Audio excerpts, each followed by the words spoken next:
Ehi, benvenuto a un nuovo video di Labirintando con Yana. Io sono strafelice di essere qui a fare questo nuovo video che per me è importantissimo. Parlerò di popolo verde, quindi di simbologia arborea, del simbolo dell'albero. Ci avviciniamo al solstizio d'inverno, quindi a tutti quelli che sono i festeggiamenti natalizi per certi versi, quindi tutti quelli che sono i festeggiamenti, diciamo, di fine anno solare per quello che è il calendario che attualmente utilizziamo in modo globale, globalizzante. Ci tenevo quindi a fare questo video che parlava di albero proprio in occasione di questa ricorrenza. In realtà l'albero è un simbolo decisamente universale, per cui non è necessario collegarlo direttamente all'albero di Natale, ma ne ho voluto parlare proprio vista l'occasione, diciamo, di questo dicembre. Parlando invece di cose più personali, più o meno sto di nuovo bene. Tutte le mie amiche streghe mi hanno fatto tutta una serie di magie anti-maledizioni. A quanto pare le maledizioni non funzionano con me perché le mie sorelle sono troppo potenti e mi proteggono da ogni male. Qualunque cosa accada, c'è l'amore delle mie sorelle che mi sostiene, quindi non sono per niente preoccupata. Sono felice di fare questo percorso con voi, di condividere tutte le conoscenze che ho acquisito nell'arco degli anni e magari anche continuare a fare delle ricerche insieme. L'ultimo video che parlava dei racconti della nurageologia mi sembra abbia suscitato molto interesse in voi. Ho ricevuto molti messaggi privati dove mi si chiedevano maggiori informazioni, ne parlerò con calma. Perché l'argomento è decisamente molto complesso, quindi iniziamo ad analizzare magari qualche elemento in linea generale che contestualizzerò anche in termini di fonte dal punto di vista dei racconti della nurageologia con molto piacere. Poi si parlerà anche di argomenti più misterici, più occulti, diciamo, però anche insomma col mio focus che è sempre metodologico.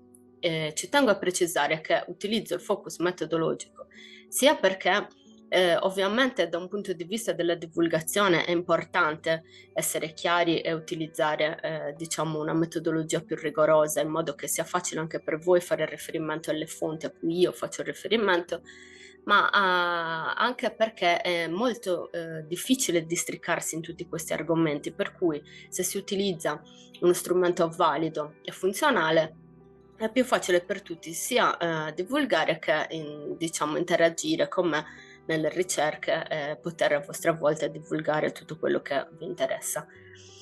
Detto questo, non mi ricordo se mi sto dimenticando qualcosa, ho preso appunti perché questo video sarà veramente molto lungo. Il discorso albero è un discorso molto molto impegnativo che io adoro particolarmente perché il legno è il mio elemento e quindi ho preso un bel po' di appunti in modo da non scantonare troppo perché il discorso sarebbe veramente lunghissimo, potrei rimanere un'ora e mezza davanti alla camera. Niente, ci tenevo a dire che insomma ne parliamo in ambito solstiziale dove ne approfittiamo appunto per ringraziare cielo e terra, per fare sintesi tra luce e buio, dato che il solstizio è il ritorno della luce. Quale elemento migliore se non quello dell'albero che rappresenta il 3 in 1, l'alto, il centro e il basso, il simbolo assiale per eccellenza. Sigla.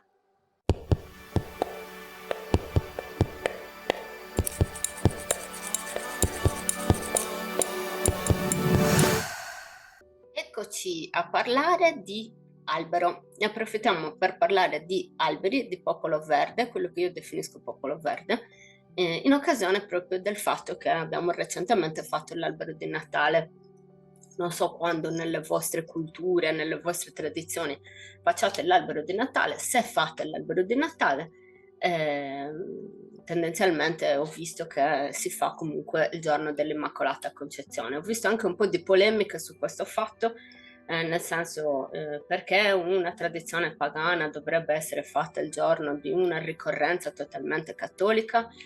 Francamente questi discorsi mi annoiano mortalmente. Siamo in un mondo globalizzato dove tutto è il contrario di tutto, si mescolano insieme creando un marasma, un'amalgama strana, della ricerca poi dei pezzettoni diventa sempre più difficoltosa. Per cui, sinceramente, proprio tra l'albero e diciamo il cattolicesimo ci vedo un collegamento antico e anche profondo, per cui non è una cosa moderna secondo me. Ma andiamo per gradi, perché se passiamo direttamente alla conclusione rischiamo di non capirci niente. Allora, prima di tutto, albero deriva dal latino arbor. Latino arbor, le cui radici delle desinenze, di radice e di desinenze, riportano a delle origini che possono arrivare fino al sanscrito, che indicano comunque la produzione, la fertilità in termini ascendenti. Quindi mi sembra una descrizione molto, molto calzante. Di questi suoni che indicano proprio la crescita verticale verso l'alto, ne sono piene, diciamo, tutte le lingue europee. In Sardegna albero si dice arvure, quindi da arbor a arvure diciamo che il passo è molto breve. Nella mia regione storica noi diciamo matta per tutto. La cosa sicuramente interessante per quanto riguarda la Sardegna è che l'albero è femminile, in linea generale viene sempre coniugato al femminile, quindi questo la vedo una cosa interessante, ma non mi stupisce visto che rappresenta la fertilità. Quindi in una cultura dove c'è una tradizione molto molto legata alla terra, a madre terra, quindi la femminilità intesa in questo senso non mi stupisce che l'albero sia femminile. Quindi l'albero è un simbolo assiale, che significa un simbolo che indica la crescita verso l'alto. La visione della crescita verso l'alto è veritiera, però riguardo all'albero bisogna fare una precisazione. L'albero è un simbolo tanto assiale quanto speculare, perché rappresenta proprio il come sopra così sotto. Abbiamo l'elemento centrale della crescita verticale che indica proprio il collegamento fra cielo e terra, ma abbiamo anche due semicerchi, uno che rappresenta l'alto e quindi le fronde, il collegamento diciamo del radicamento nel cielo, e poi ovviamente le radici terrene, ctonie, che sono la mezzaluna che vanno a radicarsi verso il sotto, quindi rappresenta proprio la capacità di sintesi per eccellenza, la Trinità che trova accordo in se stessa. È molto legato quindi come simbolo all'elemento legno, ovviamente, un elemento che io definisco elemento, non tutte le tradizioni definiscono elemento, ma personalmente il legno è un elemento ed è il mio elemento. E il legno si divide in legno vivo e in legno morto. Il legno vivo è rappresentato ovviamente dall'albero e da tutto ciò che è vegetale e ligneo, legnoso, quindi che si concentra nella sua vitalità in una forma più cristallizzata. E quindi nel suo essere albero viene declinato in tutta la mitologia del mondo in tantissime forme. Sicuramente abbiamo un culto molto molto legato agli alberi dalla preistoria fino all'era più moderna. Tutti possiamo fare l'esempio non so, della quercia di Zeus, possiamo vedere la vite legata a Dioniso, quindi a Bacco, e tantissimi altri esempi di questo tipo, ma anche nella mitologia di altri luoghi del pianeta. Vi ho fatto due esempi che fossero piuttosto eclatanti per quanto riguarda la nostra cultura mediterranea. Il legno morto invece è rappresentato dallo strumento che l'essere umano riesce a ricavare da questo elemento, e quindi vi faccio degli esempi abbastanza classici. Possono essere il bastone, quindi il bastone che rappresenta anche il potere dell'uomo, o il bastone del pastore che rappresenta il suo dominare il suo gregge, per esempio, oppure anche la scopa delle streghe, che è sempre uno strumento ligneo, e anche il caduceo, per esempio. Sono tutti strumenti che hanno delle funzioni, uno quello di dominio, l'altro quello di diciamo gestione dello spazio e l'altro ancora quello curativo, che rappresentano proprio la conquista dell'uomo di determinate conoscenze e capacità che si sono sigillate all'interno di uno strumento verticale che ovviamente in questo senso è sicuramente uno strumento maschile che indica la razionalità, quindi la capacità anche di analisi e di intelligenza, in questo senso qua. Abbiamo detto quindi che è un simbolo assiale ascendente e discendente in ugual misura, che rappresenta proprio l'unione degli opposti e quindi il come in cielo così in terra, e che è un sincretismo del 3 in 1. Però c'è anche da dire un'altra questione, che come vi ho già detto il legno rappresenta un elemento e in questo senso rappresenta il quinto elemento, ma non rappresenta il quinto elemento soltanto in termini di numero, nel senso che il quinto è il quinto in ordine di tutti gli elementi, ma rappresenta proprio la sintesi di tutti gli altri elementi. Perché? Perché l'albero si radica nella terra, che è un elemento, ma si radica anche nell'aria, che è un altro elemento, il cui collegamento è dall'acqua, quindi la linfa. Per poter creare un collegamento valido tra cielo e terra attraverso l'acqua è necessario il fuoco, che è rappresentato dal sole. Questo rappresenta proprio la normale fotosintesi clorofilliana, molto semplicemente. Quindi diciamo che è un simbolo alchemico in questo senso, dove in sé rappresenta il 5, quindi il legno come 5, come quinto elemento. Sarebbe un po' il risultato della grande opera. Ma infatti l'elemento, l'albero come simbolo, come archetipo, è molto molto utilizzato in tutte le culture, ma anche in tutte le tradizioni esoteriche.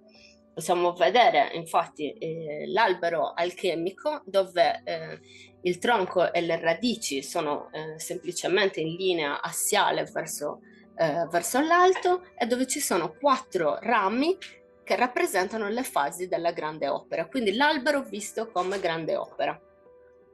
Oppure ancora molto interessante, sicuramente immediato la correlazione, è quello con l'albero della Cabala.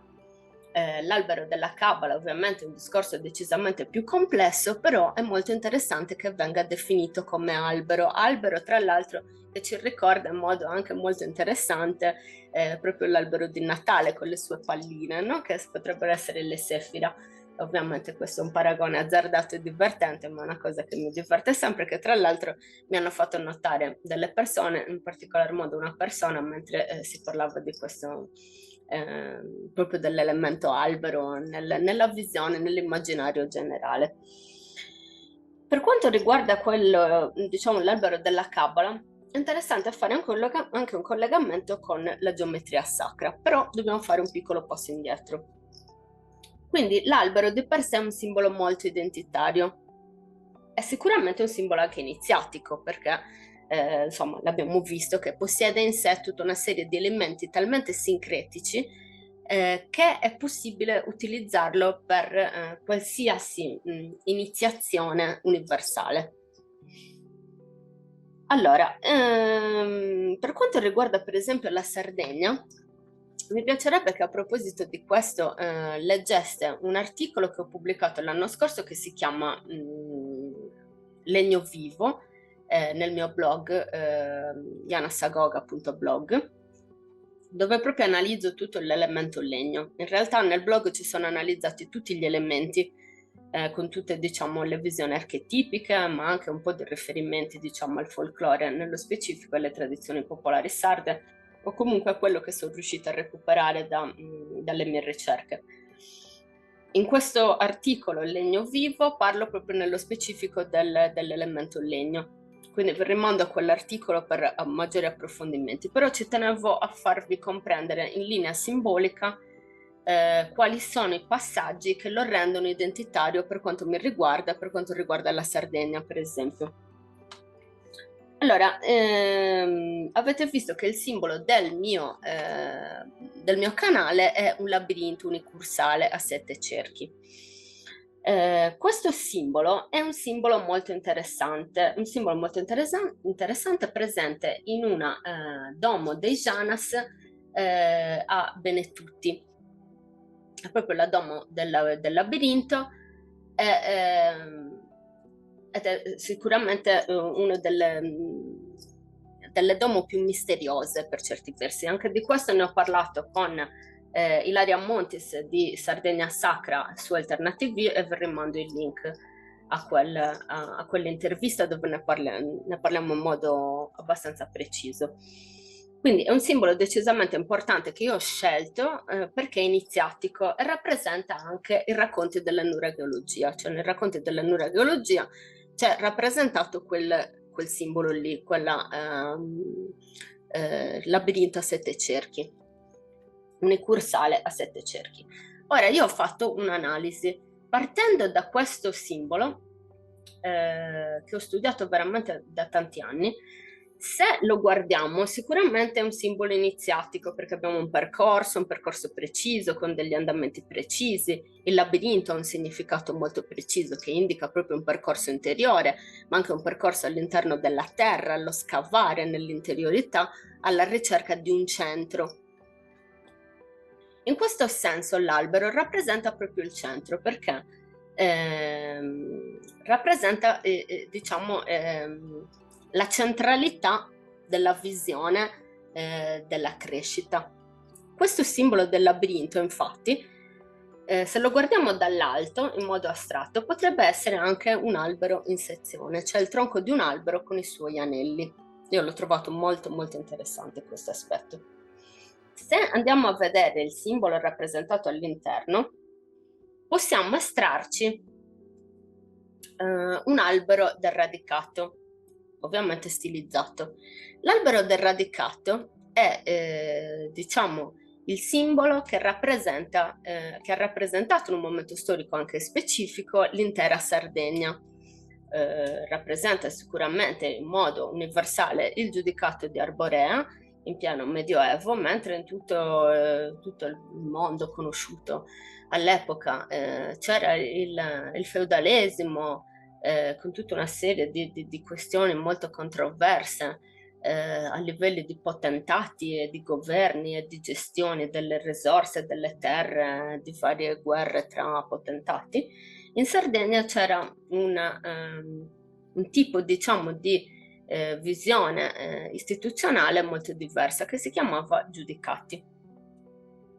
Di questo argomento ne parleremo più con calma, però sia importante far capire che l'albero del radicato era proprio l'albero che rappresentava il giudicato di Arborea, in una parte molto specifica della Sardegna che può rappresentare, diciamo, la provincia di Oristano in modo generalizzato. Tra l'altro anche il villaggio dove ho la residenza ha come gonfalone proprio quest'albero qua, l'albero del radicato, che io trovo un simbolo meraviglioso. Quindi in un certo momento come bandiera che rappresentava l'intera Sardegna avevamo l'albero del radicato. Attualmente invece abbiamo i 4 mori che, se stilizzati, possiamo notare che rappresentano nient'altro che la pianta diciamo, della base della costruzione del labirinto a 7 cerchi unicursale.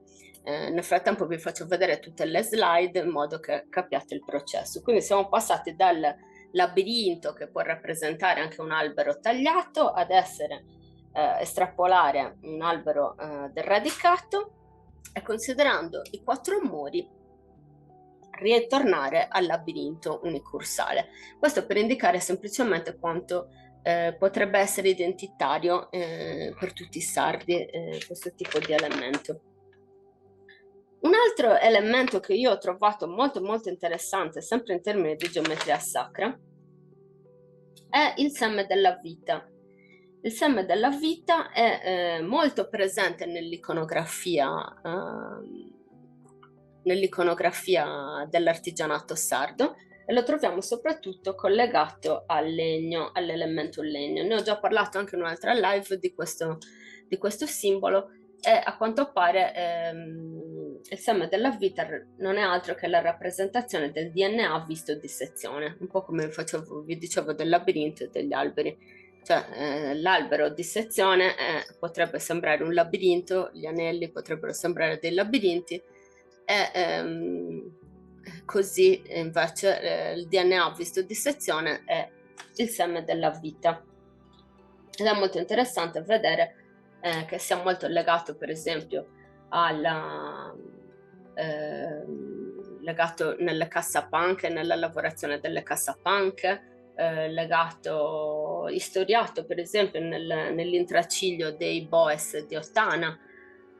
Lo troviamo anche per esempio istoriato negli utensili di rame a Isili. È un elemento molto molto comune, è legato anche alla muratura, ma diciamo che è molto più legato a elementi come il legno o comunque legati a qualcosa di deperibile in un certo senso.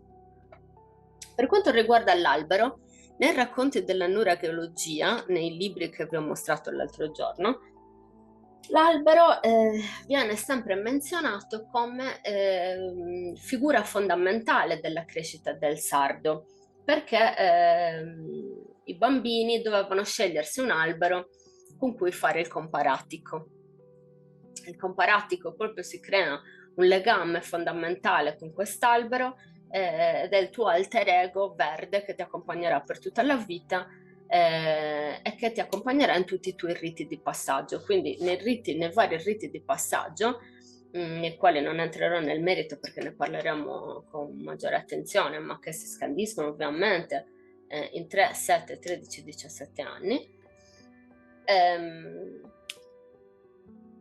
l'albero accompagnerà il giovane in tutti questi passaggi, fino alla morte ovviamente. Sarà il luogo in cui verrà seppellito, in questo senso.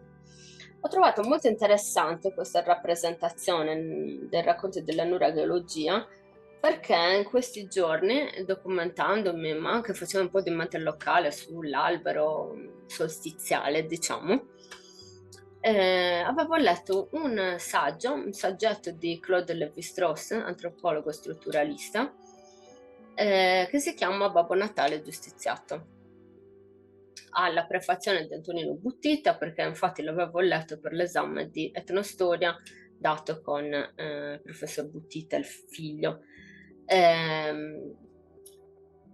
All'interno vi sono proprio delle analisi per cui diciamo strutturalmente l'albero, ma il solstizio in generale, rappresenta una sorta di rito di passaggio cosmico dell'umanità.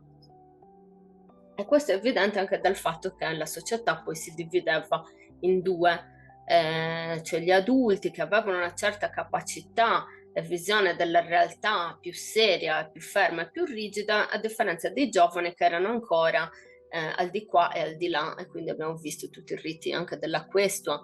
Diciamo che il periodo solstiziale culmina nel solstizio, ma diciamo ha una fase nel solstizio, ma diciamo che dal periodo dei morti che si sta frugando la terra per cercare questa comunicazione fra gli ultramondi. E i bambini rappresentano i ragazzi, i giovani, gli adolescenti, coloro che non sono ancora maturi, e rappresentano appunto diciamo i tramite verso questi mondi qua. E quindi questo aspetto con l'albero del racconto della nurageologia l'ho trovato molto molto interessante. Sicuramente l'albero rappresenta la memoria concentrata, sicuramente un albero che veniva utilizzato come riferimento, come alter ego, come gemello della propria vita, diventava qualcosa di molto interessante in questo senso, perché appunto scandiva tutte le fasi della propria vita fino alla morte. E quindi anche nella sepoltura prendeva in sé la memoria della vita vissuta. Io credo che infatti sia molto importante quando si parla di culto degli alberi anche considerare questi aspetti qua, cioè quanto insomma gli alberi potessero rappresentare anche l'alter ego degli individui vissuti, come se fosse appunto una trasmutazione dalla carne al legno, insomma, in questo senso qua. Abbiamo detto che il culto degli alberi è presente ovunque, appunto, sin dall'antichità. Sicuramente la capacità degli alberi di rinnovarsi, di rimanere non tanto immutati quanto resistenti nonostante il tempo e rinnovarsi ogni anno in base alle stagioni, li rendeva agli occhi di coloro che abitavano i luoghi che anche loro abitavano qualcosa da venerare, qualcosa su cui fare affidamento per la continuità della propria stirpe. Sicuramente abbiamo un più importante legame tra gli dei e gli alberi e in questo senso possiamo dire tranquillamente che nei momenti di grossa evangelizzazione, soprattutto in area celtica, che diciamo, nei luoghi in cui c'era un grosso culto degli alberi, una grossa presenza di alberi che andavano ad indicare un habitat a sé, anche un habitat sovrannaturale a sé, abbiamo un'invadenza della Chiesa Cattolica molto pressante. Mi è capitato tempo fa di leggere dei libri di una persona che fa divulgazione sugli alberi in modo anche molto New Age. Ognuno parla degli alberi come vuole, ognuno parla con gli alberi come vuole, per carità. Però avevo letto un libro dove parlava appunto del fatto che ci fosse stato un genocidio di alberi in un certo periodo storico durante diciamo il Medioevo in area celtica, gallica, eccetera. Allora, in questo senso bisogna dire insomma che è vero che questa cosa sia accaduta. Ovviamente il culto degli alberi rendeva impossibile radicare in modo profondo diciamo la cristianizzazione e l'evangelizzazione, quindi molto spesso il metodo era quello di tagliare i boschi sacri e quindi così sradicare in modo letterale tutti quei culti che andavano poi a essere collegati con il popolo arboreo e con tutta la dimensione diciamo del bosco e della foresta. Quindi probabilmente si devono essere persi degli esemplari enormi che probabilmente erano secoli che venivano adorati e quindi preservati in questo senso. In Sardegna invece abbiamo testimonianza nel VI secolo con Gregorio Magno, il famoso Gregorio Magno che nella lettera a Ospitone diceva che noi sardi eravamo adoratori di tronchi e di pietre, noi adoratori di tronchi e di pietre, quindi probabilmente questa lettera essendo a Ospitone faceva riferimento sicuramente alla Barbagia e indubbiamente avevamo un culto importante della natura, questo è evidente, con tutta probabilità anche un grosso culto degli alberi. Quello che si sa dalle fonti storiche è che durante questo periodo appunto di evangelizzazione, di cristianizzazione della Sardegna e delle Barbagie c'è stato un grosso conflitto tra le popolazioni locali e gli ecclesiastici che appunto cercavano di da un lato sradicare fisicamente questo tipo di credenze e di tradizioni e quindi andando anche proprio a tagliare, a sradicare gli alberi stessi e invece il popolo che lo vedeva come una blasfemia e che comunque continuava ad andare contro questo tipo di imposizione così invasiva. Di recente ho riflettuto sul fatto come mai la cristianizzazione in Sardegna abbia trovato un radicamento così importante anche diciamo anche nel femminile in Sardegna, perché comunque sappiamo che un po' molto il cristianesimo ci ha tenuto sempre a sottolineare per le sue radici anche di collegamento con, diciamo, con tutto ciò che è strutturale a livello di impero romano, un po' una misoginia di fondo, ecco, dove insomma c'era una subalternità riconosciuta della donna sotto l'uomo. E riflettendo ho pensato che comunque sicuramente diciamo il culto dell'acqua è stato quello che poi ha scatenato un radicamento così importante. Però effettivamente l'analisi più importante da fare, anche alla luce del discorso che vi ho fatto oggi, cioè del VI secolo di Gregorio Magno, che ci vedeva come adoratori di tronchi di pietre, di tutta la guerra che c'è stata tra popolazione autoctona e ecclesiasta, è che in fin dei conti la Sardegna è come un grosso albero, cioè sincretizza, fondamentalmente trova sempre una sintesi, cerca sempre di sincretizzare, più che diciamo disperdere la propria tradizione, tende a sardizzare le tradizioni che vengono a contatto con loro. Questa è una cosa che vi ho detto sempre, che ho sempre detto da quando parlo di Sardegna, cioè da quando la bocca praticamente, ed è un elemento decisamente molto importante. Infatti anche questa diatriba con la Chiesa Cattolica è andata a finire così, cioè in fin dei conti hanno sincretizzato, cioè tutti quegli elementi tipici del culto degli alberi, del bosco e del popolo arboreo in linea generale sono andati a essere sincretizzate con il cattolicesimo. In che modo? Io non credo che esista un simbolo più stilizzato dell'albero della croce. La croce è legno, innanzitutto, quindi già questo è un elemento appunto, che lo riporta all'elemento legno. È legno morto, quindi è uno strumento, però essendo verticale piantato ed essendo elemento di resurrezione, cioè chiave per la resurrezione, rappresenta sicuramente l'albero di per sé. Quindi se c'è l'albero della vita, in questo caso sarebbe l'albero della morte e resurrezione. Quindi abbiamo sintesi e sincretismo moderno.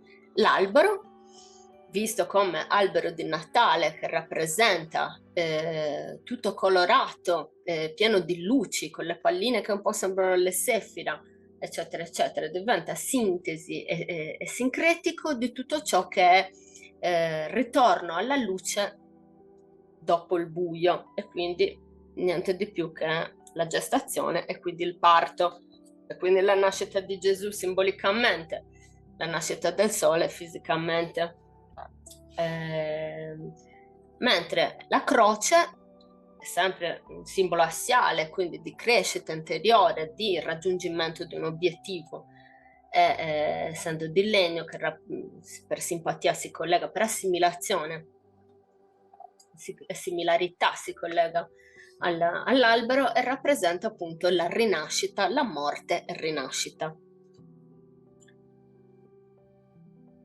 Il Natale rappresenta il solstizio, quindi il sollievo dalla crisi della presenza di cui vi parlavo prima, quindi della gestazione, la nascita dopo la gestazione.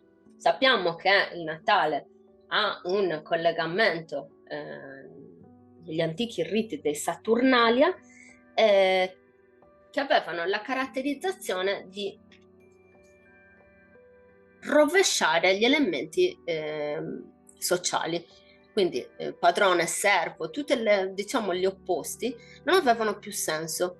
C'era appunto un cambiamento, una totale crisi dei ruoli e delle funzioni all'interno della società, tipiche proprio del periodo solstiziale, dove tutto era da mettere in discussione, tutto era in crisi, cioè tornerà alla luce finalmente. Tutti ci credevano, contemporaneamente festeggiavano affinché potesse accadere. In questo senso si ricollega anche al carnevale sardo, e infatti è proprio in questo periodo, diciamo, dal solstizio in poi, che iniziano a uscire le maschere tradizionali in giro per i paesi a far paura, a spaventare, a mettere ancora più in crisi coloro che non riescono a vedere ancora la luce, sono ancora tutti nella fase imbozzolata del buio.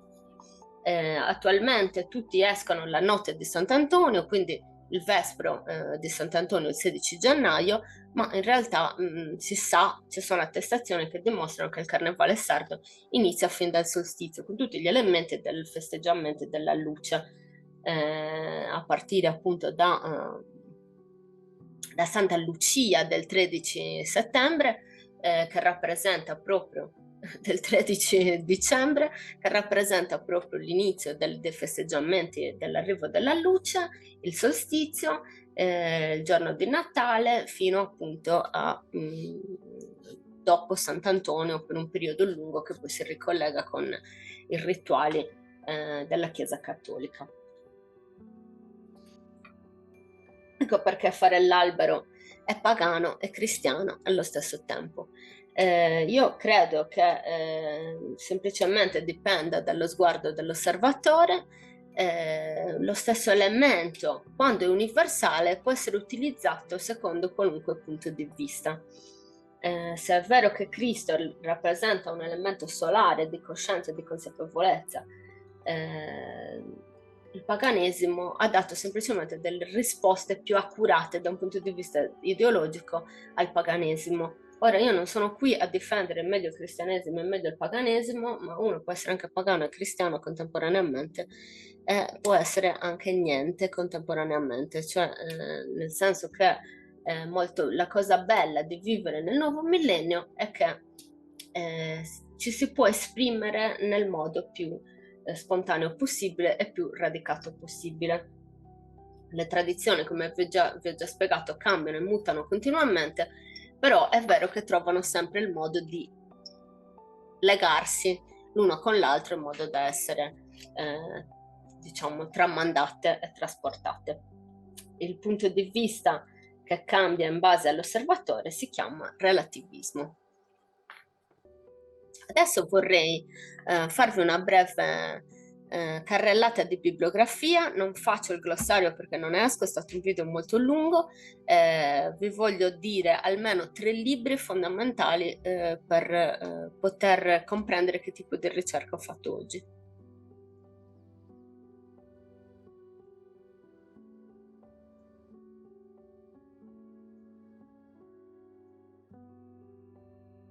Eccomi qua. Allora, i libri fondamentali che è importante leggere per poter capire il tipo di analisi che ho fatto oggi. Il primo è Babbo Natale giustiziato di Claude Lévi-Strauss, ve ne ho parlato prima.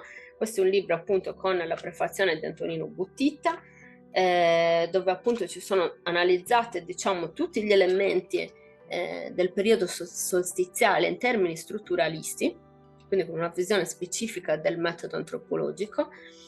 È veramente brevissimo, però ci sono un sacco di elementi molto molto interessanti, dove vengono anche un po' sfatate tutte le robe di quando si parla di Babbo Natale. Babbo Natale, la Coca-Cola l'ha fatto diventare rosso, prima era verde. Allora, leggetevi questo libro, qua ci sono un sacco di elementi per comprendere, diciamo, quali sono strutturalmente gli elementi archetipici che si ripropongono in certi periodi dell'anno in tutto il pianeta, sulla base appunto del rapporto dell'uomo con la natura e con la visione dell'esistenza. Il tempo non era relativo, il tempo era reale, radicato nel momento in cui tutta la continuità era basata sull'agricoltura, perché ovviamente il tempo era scandito dalle stagioni, era scandito dal ritmo del lavoro, quindi non c'era un tempo fittizio come possiamo averlo noi oggi, che diciamo non siamo così radicati nella terra per capire tutte le dinamiche, come si svolgono tutte le dinamiche, cioè sappiamo che è autunno, sappiamo che è inverno, però non dipende la nostra sussistenza non dipende più da questo, cioè perlomeno da un punto di vista, diciamo, dell'immaginario immediato. Come quando le persone piove, dicono accidenti, sta piovendo, e c'è il pastore che dice sì, però l'acqua serve. Allora dovremmo dirlo anche noi, però l'acqua serve, perché comunque l'acqua serve a tutti. Cioè, non è che serve solo al pastore perché alle pecore, serve a tutti l'acqua, quindi quando piove vuol dire che deve piovere, eccetera, eccetera. Insomma, questo intendo come radicamento del territorio.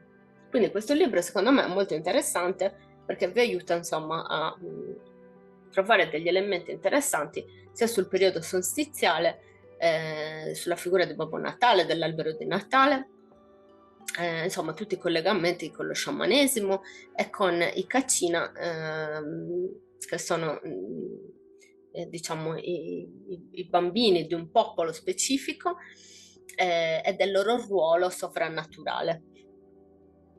Non vi dico di più perché è veramente brevissimo, leggetevelo. Ops, mi è caduto.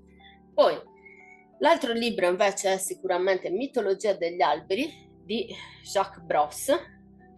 Quest'altro libro io vi consiglio di leggerlo perché oltre che parte da una base strutturalista, quindi diciamo che si può ricollegare in modo molto funzionale al libro che vi ho suggerito precedentemente, all'interno ci sono tutte analizzate diciamo i collegamenti fra gli dei e gli alberi specifici, sia in termini greco-latini che in termini dell'Europa e del nord Europa. Quindi questo l'ho trovato veramente molto interessante. Il sottotitolo è Dal giardino dell'Eden al legno della croce. Di alberi parliamo, quindi parliamo dall'albero e della mela famosa fino al legno della croce. Questo è veramente molto interessante, vi consiglio di leggerlo perché ci sono un sacco di indicazioni, diciamo, sull'elemento legno, ma anche sulla simbologia e l'archetipo dell'albero. Un altro libro che ci tenevo a farvi conoscere è questo libro di Fiorenzo Caterini, Colpi di scure e sensi di colpa, la storia del disboscamento della Sardegna dalle origini a oggi.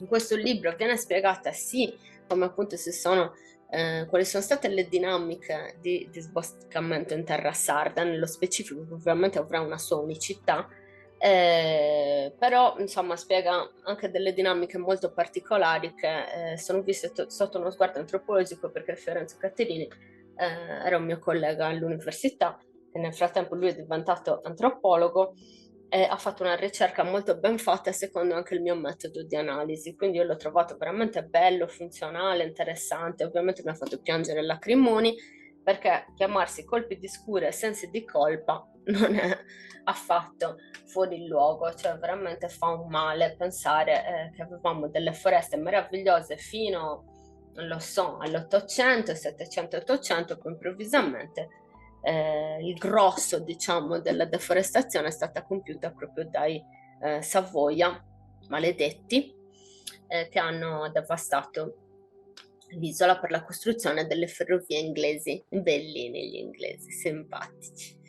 E quindi spiega bene tutta una serie di dinamiche, ma in realtà parla proprio dall'inizio, insomma, analizza fin dagli albori della storia sarda e poi spiega i momenti maggiori di crisi.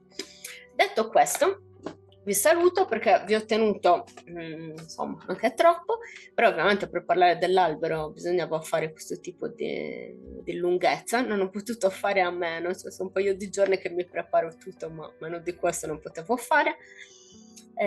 Ci vediamo la settimana prossima per un ultimo video prima della pausa di Natale, perché ragazzi io per Natale mi prendo 2 settimane di pausa dove magari mi faccio vedere per farvi gli auguri, però sinceramente preferisco godermi la realtà, la famiglia, insomma la bellezza della festa, come è giusto che sia.